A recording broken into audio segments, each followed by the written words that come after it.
Welcome to the Missy Gordon reading her essays Metamystic Show.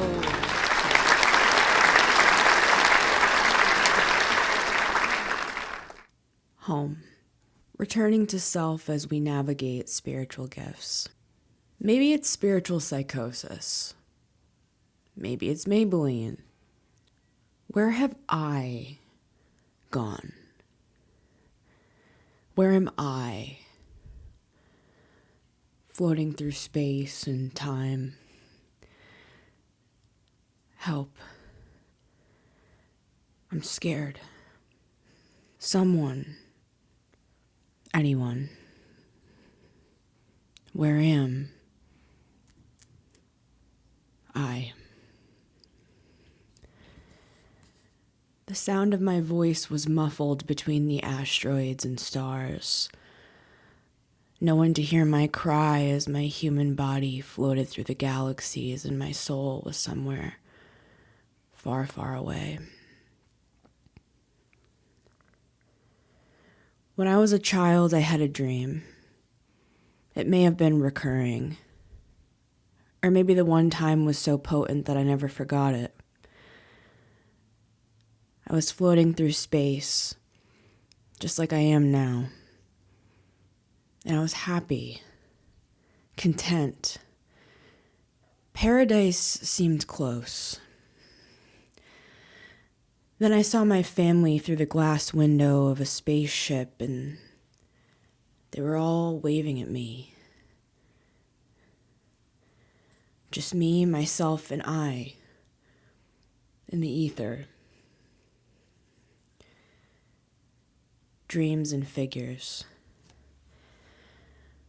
When I was 6 or 7, I had a recurring dream of my father walking down the basement stairs. He grabbed his heart, fell to the ground, and died right in front of me. I slept in my parents' bedroom on a rocking chair until I was 11 years old, because I saw a dark figure standing in the corner of my room, quietly mocking me. There's nothing you can say, and there's nothing you can do. We own you. The entity didn't say these words. The figure was silent like a military guard, but it energetically emanated the message telepathically. I would shiver under my covers while the tall, dark being, wearing a black, semi-translucent cloak, enjoyed every last bite of my tiny human suffering. I knew it fed on my fear. They'll never believe you, it said.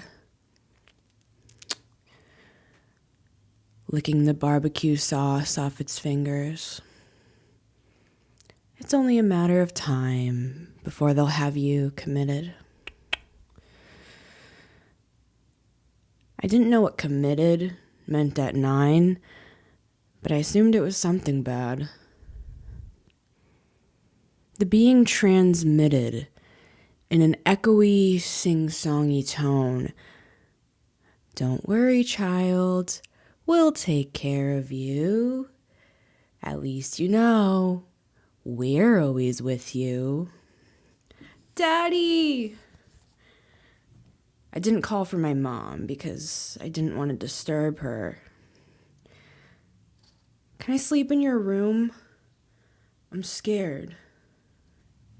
Back when I was a Christian minister, I released a series called Crazy or Gifted. And people resonated with it, so I put out a follow-up called You Are Gifted. My main point was that no, you're not crazy. The spiritual experiences and phenomena that you are experiencing only reinforces the reality of your gifts.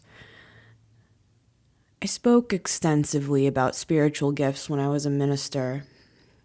And now that I'm more involved with the spiritual community rather than the Christian religion, I have found that we use different words, but we're all talking about the same thing. Channeling versus prophecy, for example. I told my childhood story about the dark figure during that Crazy or Gifted series. And I'm telling that same story now, but somehow it feels so different. I remember people asking me for more details, expressing how much they related. A fellow prophetic voice, a Christian term interchangeable with channelers and the like, a fellow prophetic voice of mine asked me if I had any resources for her friend whose child was able to, quote, see demons around people, end quote. I gladly offered all I knew. And I knew a lot. I studied everything I could find on the topic of demons, angels, and the realm between worlds, but focused mostly on demons, deliverance, and spiritual warfare, because that's what plagued me personally. Demons, intercession, and the quest for sainthood. When I was 14 years old, flying to Orlando, I read a skinny, water-stained book about demons by a man named Kenneth Hagin that I took from my parents' bookshelf. My mom's old address written in pristine penmanship on the title page. When I got off the plane, I was different. I felt different. After reading the book, I felt something change inside me. Walking through the sea of airport people, I could see all kinds of dark figures, spirits, entities, whatever word fits best, and they were all different. I saw something that looked like a monkey made of black smoke sitting on a man's back. I wondered if that's where the term, they have a monkey on their back, came from. I saw things hanging from the ceiling. I saw spirits walking next to people, whispering into their ears. They were everywhere. Christians call this phenomenon an impartation, or an anointing, or a further infilling of the Holy Spirit, which basically means your spiritual gifts become stronger, or a new spiritual gift was activated. I was never the same after that book. Over time, I no longer saw the spiritual beings that clearly, but if I closed my eyes and entered a slight trance-like state in public, when I opened my eyes, I could see them again. The more time I spent in prayer, the more clear the spiritual reality became. I started knowing things I shouldn't know about people, strangers. I knew when someone was contemplating, let's just say, unaliving theirself for the sake of YouTube. I knew when their mother was abusive. I knew when they relapsed after not drinking for 3 years. I knew when they had a sex addiction. I knew they were losing their kids in court. And this information would flood to me in the span of the 2 seconds that it took to hand the cashier my cash. Christians call this gift discerning of spirits, word of wisdom, and or word of knowledge, which basically means you know secret things about people, and are also given information from God about their life purpose, or you're able to see their future. I was overwhelmed. I felt like I was losing my mind. But I knew I wasn't. I didn't have the luxury of going crazy. I had to help people. Now that I was living my life in the know, I could no longer just sit idly by while people's lives were burning to the ground. I had to do something. And that's when I decided to become a minister.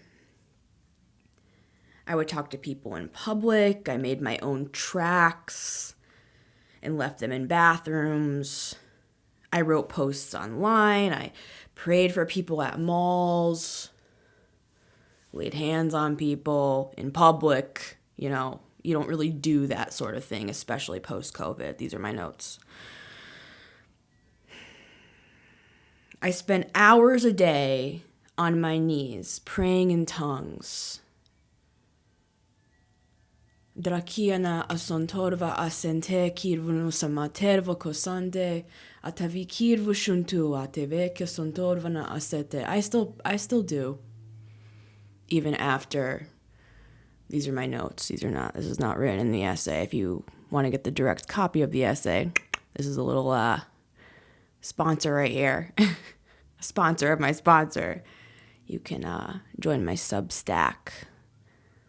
We have a little police sirens in the background anyway, so it's good to take a little interlude. Let's take an interlude for a second. This is deep stuff. Maybe we need the clown nose. Maybe we need a little interlude. Let's get a little interlude, everybody. Everybody! Let's take a sip of coffee. Let's take a second here. What are we talking about? What are we doing here? Get the clown nose on. Come on, people who are listening. I'm probably blowing up my mic, everybody, because I don't normally have it like this close to my mouth like this. But, you know, I'm trying to do the podcast thing. You know what I'm saying? So let's just take a second, stare at Missy in the clown nose. You know, guys, I came out here trying to be funny. Okay? This shit's dark as hell. It's not dark, though. It's heavy. It's not that it's dark. It's just, I'm talking here. Also, another comment is like, I'm talking about demons a lot in this essay, and we're going to get back to the essay, but I'm talking about demons a lot in this essay. What I am wondering now, after my spiritual awakening back in 2021, where my entire Christian faith deconstructed, I have episodes on that if you missed them, on this channel as well as on Apple Podcasts and Spotify. Also, please subscribe to my Substack, because I will be releasing these essays along with this video and podcast on there. So if you subscribe to the newsletter, you will be notified whenever I'm putting these out. But anyways, what I'm saying is I wonder if, you know, those dark figures that I was seeing back then when I was 14 after I got off the plane and I saw them everywhere, it's like now that I understand the shadow self and I've done a lot of shadow work, you know, Carl Jung even talks about when he saw the shadow side of Christ, it rocked his world. It rocked his universe. Okay. So I'm almost wondering if the quote-unquote shadow demons that I used to see, like especially the ones that were whispering in people's ears, I almost wonder if those were just guides. What if dark doesn't mean bad? What if dark just means hidden? Food for thought.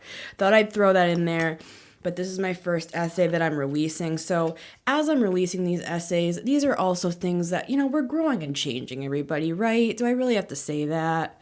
You know, that's why I've had a hard time putting this podcast out, because my beliefs are so shifting right now. I'm so open to the understanding that Source is giving me, that the divine is giving me, that I've almost been afraid to put out, especially like solid works like this in the written, because I'm like, what if I look at this essay a year from now and I've completely changed my beliefs again?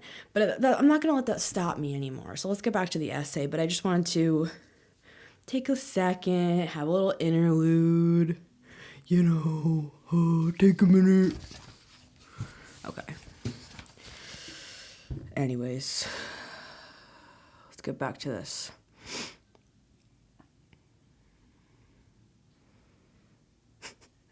Yes, I prayed in tongues. Do you wonder if light language is the same thing as tongues? Because I've literally seen people on TikTok speaking and singing in quote-unquote light language, and I'm like, is that the same thing as tongues? So we'll write an essay on that probably. But anyways, I spent hours a day on my knees praying in tongues, seeing visions, traveling to heaven. I did not live a normal life by any means. I was devoted to God and humanity above all else and found there to be nothing else worthy of my focus. Over time, fitting into society became less possible. I felt myself turning even more inward as I read books like Practicing His Presence by Brother Lawrence and Frank C. Lawbuck. In my mind, I was becoming a saint like they were, and I wouldn't accept anything less than perfect. The Bible says, whatever is not faith is sin. Romans 14:23. And I took that very, very seriously. I didn't watch TV, I didn't laugh at bad jokes, I didn't date, I definitely didn't drink, I fasted, I read the Bible every day, Christian books and music only. I took my life and myself very seriously. Too seriously.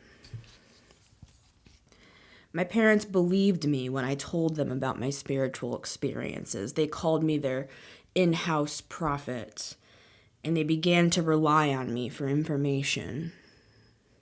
I spent many hours every day praying for our family ministry, the congregation, and the world at large. Christians call this being an intercessor, which basically means standing in the gap or praying on behalf of others. During these long prayer sessions, I lit candles, anointed myself with oil from Israel, covered my head with a scarf, danced to worship music.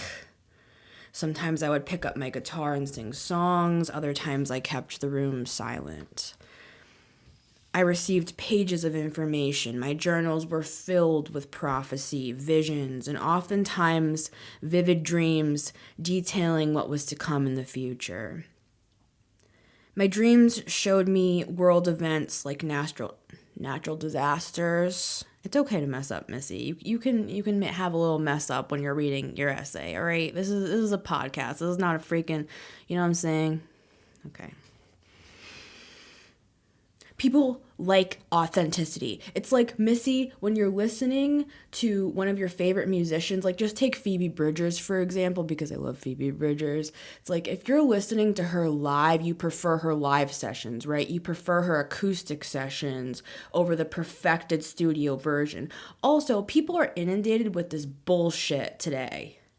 These are my side notes, with this bullshit today of like such fakeness. Like, we all know nobody's like that in real life when you're watching them online, okay? People want to see a little crack in the army. You know what I'm talking about? People want to see a little crack here, a little crack there. People are bored shitless with this fake bullshit. Okay. Thank you, everyone. Let's get back to the essay, please. Okay? Now I'm going to have to list this as explicit on my podcast. So thank you for that. Thank you for making it less accessible to all and for adding swears. Okay? Okay, sorry. I do these procrastination things when I feel like this is getting too deep and vulnerable for me to do on camera. You know what I'm saying? To do on podcast, to do, anyways. Cycle back around, Melissa. Cycle back around. Yes, Melissa is my full name, for those wondering. Alrighty, back here. Coming back around. Here we are. My dreams showed me world events like natural disasters, political unrest, suffering children, and mass genocide. Can I say genocide online? Can I write anything? Can I say anything? Can somebody tell me? Can I talk? Can I talk? You know what I'm saying? Because genocide is a real motherfucking thing. I'm probably blowing up my microphone. And I'm sorry, but it's like, no offense, but not talking about it, what is that gonna do? Right? Zuckerberg, you hear me, brother? Brother. Anyways. Elon Musk, sister, Elon Musk, he bought Twitter and now you can talk as much as you want on Twitter. Okay, thank you everyone. Let's return to the essay. Genocide. Mass genocide. Those are the sorts of dreams that I've had, okay? Natural disasters, political unrest, suffering children, and mass genocide. Waking me up in a cold sweat in the middle of the night to pray. Okay. Many of my mentors spoke of similar experiences, so I counted myself among the elite. I wish I was joking about the word elite. I spoke with angels and traveled out of my body to other countries and places I had never seen before to talk with people, and many times what seemed like other time frames, past and future. All right, we're nearing towards the end, folks. Thank you for those of you who have listened this long. I appreciate you listening and hearing my heart. I would love to hear any of your comments. I would like to eventually be able to take people's voice calls. I think you can do that through Anchor. Figure that out, future Missy. I'm pretty sure you can do that on Anchor. But anyways, if you're listening to this on YouTube, if you're watching this on YouTube, I would love to hear your comments down below. Anyways, this is our last section, and it's called Presence. Presence. Walking into a gas station felt like a fever dream. I didn't ever feel present in my body or the reality that others seemed to dwell in. I didn't feel like a human being. I couldn't find home. That's the title of the essay. Isn't that awesome when people do that? Like when you're watching a movie and then you hear the title and you're like, oh my God, they said the title. I just did that here with the word home. Referencing the title. Isn't that fucking awesome?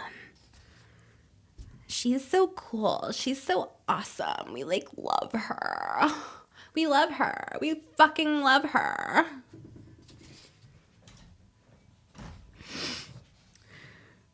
I couldn't find home. How do I find home? How do I ground myself? How do I feel myself in the world? These are the questions my soul was asking as I attempted to navigate the space between higher consciousness and the human self. So profound. So fucking profound. We love her. Higher self, human self, higher consciousness. Oh my God, she's using buzzwords. All right, I'm sorry, guys. I'm sorry. I'm not going to narrate my essays, or am I? Is that what the podcast is? Is that what we're doing now, guys? Okay, we're here. Everyone's home. Okay. For those of you who have ADHD, you will probably like this podcast because I just hop all over the goddamn place. So, she said goddamn. I thought she was a minister.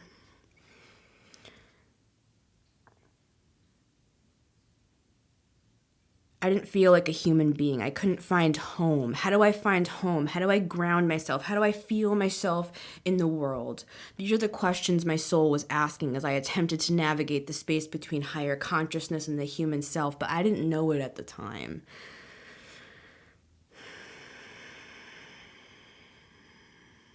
I felt everyone, everywhere, every day, their hopes, fears, and secrets, and I didn't know how to turn it off.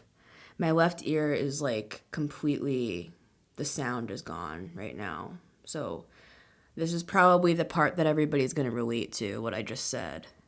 These questions, how do I ground myself? How do I find home? How do I feel myself in the world? This is for my intuitives. This is for my empaths. Shout out. These are the questions my soul was asking as I attempted to navigate the space between higher consciousness and the human self, but I didn't know it at the time. I felt everyone, everywhere, every day, their hopes, fears, secrets, and I didn't know how to turn it off. I didn't know how to come home. I didn't know how to come home. I didn't know how to turn off the lights and to be in tune with my own self. I was outward focused only. And everyone in the world was my child. I really mean that. That's how I felt. That's how I still feel, but you know what I'm saying? The fucking grandiosity of the Christian religion to have the audacity to be like, the world is my child. Okay, be the empress. You know what I'm saying? If you're gonna say that, be it. Don't just be a fucking liar. Anyways. I took this to be a great honor. In hindsight, I was only a child. I was the child, is my point. This ungrounded approach is not true spirituality. It's a little girl holding a very big sword, not knowing how to wield it. My heart was in the right place. I truly believed I was doing the right thing by tapping into so many others. By giving myself away when my own cup was empty, because I considered it holy to put others first, you know, as many empaths do, right? As many spiritual people do. That's why we're here, to connect, not just for me to lambaste the shit out of people with my postulations and I'm so intelligent. I'm so profound. You got that out of your system, Missy? Right? You got your little dose of validation for the day? Okay. I've been listening to Kyle Cease a lot lately. He talks a lot about that. I really respect him. My heart was in the right place. I truly believed I was doing the right thing by tapping into so many others, by giving myself away when my own cup was empty, because I considered it holy to put others first. But true power comes from a solid footing, not a flailing around, a groping in the dark, hoping a finger or a toe stumbles into truth somehow. This is not the way. And it really hurts to stub a toe. I did the best I could, and for a long time I didn't know how to control the overwhelm of what I was experiencing, and at times I still don't.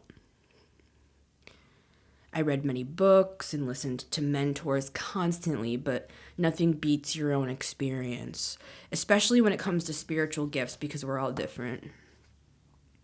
We all experience the world differently and are learning to navigate our own spiritual gifts. And they are gifts. It's a gift. One day at a time. I remember reading Frank Laubach say and practicing his presence that he could be anywhere in the world and it would feel like home. And this is the point of the essay. Frank Laubach, the book Practicing His Presence, it's a little book. I'm almost wondering if it's over on my bookshelf. I don't think it is. It's a little book. You can get it on Amazon. It's actually a reiteration of an original book written by Brother Lawrence, but Frank Laubach years later took the book and added his writings. Anyways, if you're interested, I'll link that down below. If you're listening on YouTube, that is. I remember reading Frank Laubach say and practicing his presence that he could be anywhere in the world And it would feel like home because he was with God. He was in God's presence. He was one with himself, one with God, one with all things. Therefore, he was always home. This tiny fraction of a paragraph from a Christian mystic changed my life forever. And that's when I began to live more presently. I came home, in other words. This was many years ago now, and I still had a lot to learn, as I do now and always will. But practicing presence was the missing key for my wandering soul. Eckhart Tolle speaks about presence as well. And I believe we're all talking about the same thing. Thank you.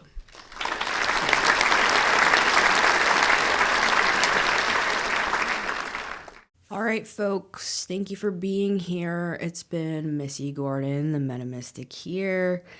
Thank you for humoring me and all of my changes to this podcast. This is my third iteration of my podcast, The Metamystic Show. It's still called The Metamystic Show. I kind of just was like, you know what? Just stop taking yourself so seriously, Missy. So this is a message to anybody who's taking themselves way too goddamn seriously. And I do take what I'm saying seriously. I want to be clear about that. I gave my life as a minister for over 10 years. And before that, I was like a monk, guys. You know what I'm saying? It's like I didn't know pop culture references. I was, and I wasn't even really friends with other Christians. I was like kind of a loner, right? So I've spent the last 5 years or so kind of integrating back into society, and that's something I want to talk about as well. I was homeschooled growing up, and source, the divine, God, angels, guides, ancestors, ETs, higher intelligence, whoever and whatever, the nature spirits, whoever and whatever that you receive from is guiding us. Because through my life, I could have become a true recluse. And I would even say things to myself like, well, Emily Dickinson was, compare yourself, romanticizing the fact that I felt like I couldn't even have a conversation with other people, right? And this is not a joke when I say I have a lot of Leo in my chart. And so imagine having all that Leo, and yet you're pulling back all of your fire to the point where you're not connecting with anybody. I also have dealt with narcissistic abuse, which I want to talk about all these things, but it's also very sensitive because, you don't want to blast people online either. Because I'm not in that business. Let's just get that clear right now. If you're listening to me, sensationalism. I love the marketing world. I've been in the business world for a long time. I know what it takes to get attention. Do you know what I'm saying? I'm not an idiot. But I'm choosing not to put, people on blast. And I fucking could. I could whistle blow the shit out of, everybody I've ever known. Let's just be clear about that right now. But I'm choosing. If you tell people that you're choosing to do that, that's like filming yourself giving to a homeless person, Missy, so it doesn't count. I don't fucking care about your fucked up sense of morality. I'm talking to my audience. Okay? Shut up. Thank you, everyone. That's the religious mindset coming to visit. Let's say goodbye to her. Take care. Take care. Take care, darling. Take care. We're doing an outro. Thank you for joining. Thank you for coming. Thank you. Pass the offering basket. Oh, speaking of that, if you would like to donate, though, and support this show, because, I do have to pay rent. You know what I'm saying? I literally left my vocation and have been kind of flailing the past 2 years trying to build 3 different businesses. And they've kind of not really taken off. I'm going to be honest with you. And that's fine. It's all part of the story, right? You know what I'm saying? So here we are. We're starting the podcast again. It's the Meta Show 3.0. Okay. It's the Missy Gordon reading her essays Meta Show. We're doing a Dana Carvey thing, all right? Because, in all honesty, I don't really want this to be too serious because I have dealt with unaliving myself for a long time. Any people in the house want to, blood brothers, if you know what I'm saying. So, anyways, let's end this podcast on a dark note. She's talking about self-harm. Yes, I'm talking about self-harm. That's part of my fucking story. I've had self-harm since I was 13 years old, so it is part of my story. And if that is triggering, I'm not kidding about that. I don't want that to trigger you in any way, shape, or form. But I do want to connect in a deep way with other people and stop bullshitting our way through life and actually talk about things. And if I get banned from certain platforms, I get banned. That's why I have this Substack here. So I'd love to, and eventually I'd like to get my own website going. Anybody have any references that you want to, in all seriousness, you want to put my website together for me? I have done it in the past. I've done it multiple times, but I'm no Silicon Valley tech nerd. I wish I was. You know what I'm saying? I've done my fair share of 30 hours of research on how to build a website. I hate doing it, so if anybody wants to help me with that, I'd like to be able to put my writing somewhere that they're not going to get banned because I talk about one fucking thing that's actually real and that could actually help people connect on some of the deeper issues. You're not qualified for that. Okay, well, that's why we have a disclaimer in the description that says I am not a medical professional. I'm not a financial advisor. She's talking about finances. She's talking about the stock market crash.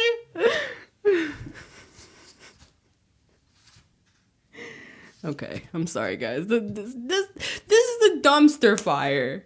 Okay, welcome to the Missy Gordon reading her essays Meta Show. All right, thank you for being here, everybody. Join my Substack. You can also get tarot readings that I do for all the signs over on the Meta on all platforms, okay? So, yeah. I think that's about it. General housekeeping. If you would like to support the show, you can donate. Links down below. If you would like to support the show by purchasing merch, would love that as well.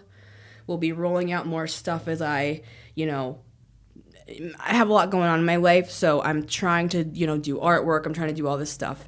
We will have more stuff populated in the shop very soon. Thank you, everybody. It's Missy Gordon, the Meta here, and I will see you on the next episode. Take care.